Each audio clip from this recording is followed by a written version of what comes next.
Hey everybody, this is Andy's free guitar chart videos for chart, I guess, 209 and a couple of charts prior. We have welcome to the YouTube subscribers and the Facebook group members and Facebook friends, especially my friends from back home in Long Island, and anyone who's found their way to this video and wants to learn more about guitar through these colorful charts that I've made. So this is a 3D of chart 209, and I guess I could just move me out of the way right here. It says 109, but I changed it. Tri-pentatonic long and short 1-4-5 patterns. Okay, and then we have the pick board down there. It's a, it's just a pick, but it's a giant surfboard. I don't know. I'm just messing around with the 3D objects, but the 3D representation is very nice. It just gives the charts, a larger look, and that I like.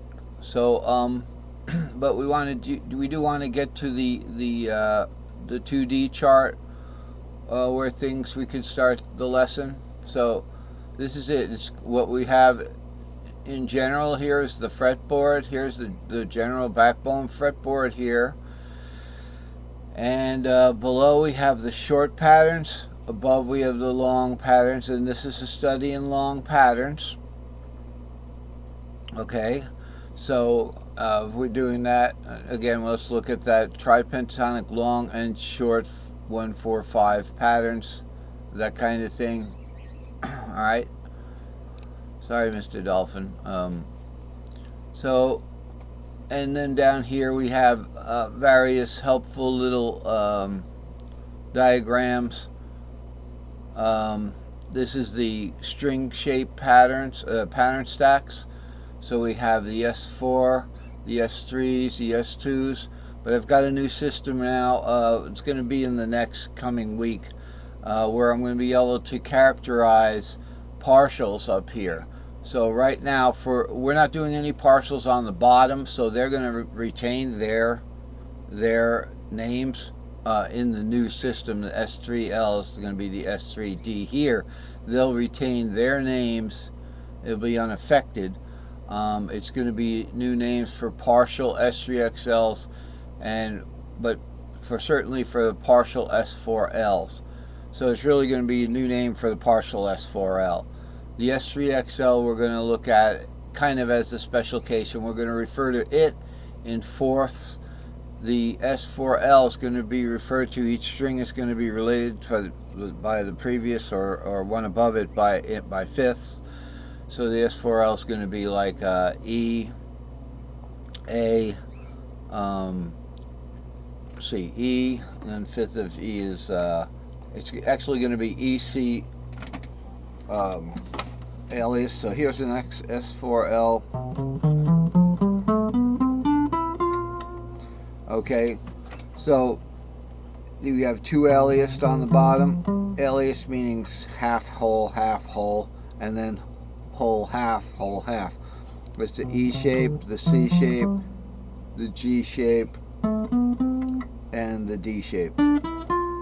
Now that's just every other letter in the word caged, starting from E. So E, skip D to C. So here's E string shape, skip D to C string shape, skip A to G string shape, skip E to D string shape. And what it is if we have a partial here, so let's go to the diagram here. Let's go to today's diagram. We'll look at it. I don't like to jump to the most recent chart because I've actually worked on 3 charts. We got 2 charts for today. The 208 is kind of doing the pentatonics. Moving me out of the way here, we got chart 209, tri-pentatonic, long and short 1-4-5 patterns. Now, tri-pentatonic isn't pentatonics. Tri-pentatonic is the size of these cages here.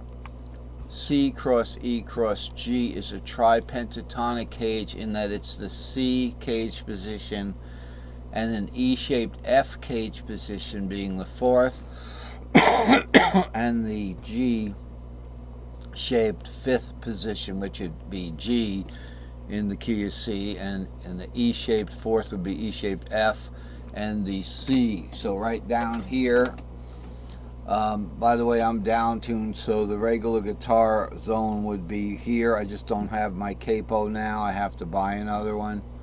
And I guess I shouldn't get a plastic one because it just broke. It was the capo that came with the guitar. So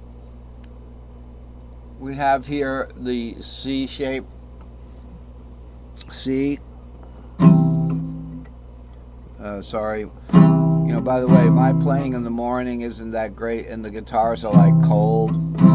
At night, I'm really cooking, but I can't really do the lesson, you know, too much going on. So on Tuesday night, we have a lesson on Tuesday nights. Alright, so there's your C, and then an F is a E-shaped F, and then the G is the G-shaped G. G chord shaped G, key of C, not key of G. So there it is, tri-pentatonic, C, E, G. So that's those kind of pentatonics. Now just let's visit this chart because we made the chart. I'm moving me around a lot today because I don't have to undock the whole chart to get a look at the title box.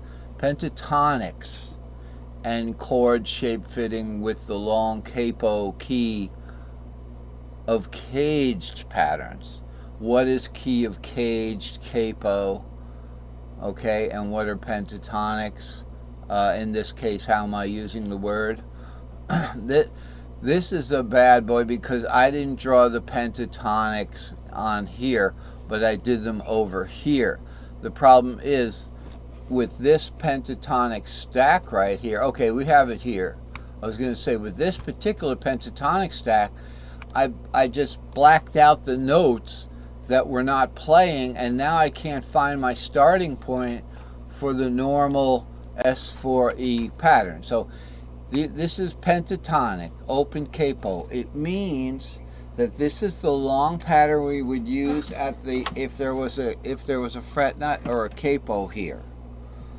So because we can't go any lower than that on the regular patterns, the regular E pattern, the barred pattern, here's an E-shaped E, the real deal E.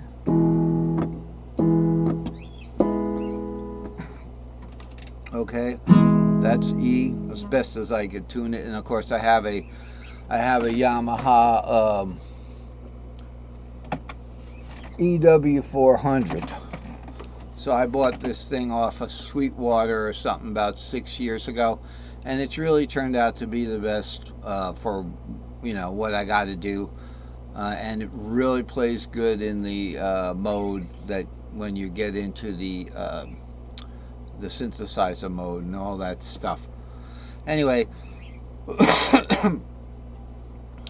we're done with that, and we're working on guitar now. And so you got an E-shaped D here.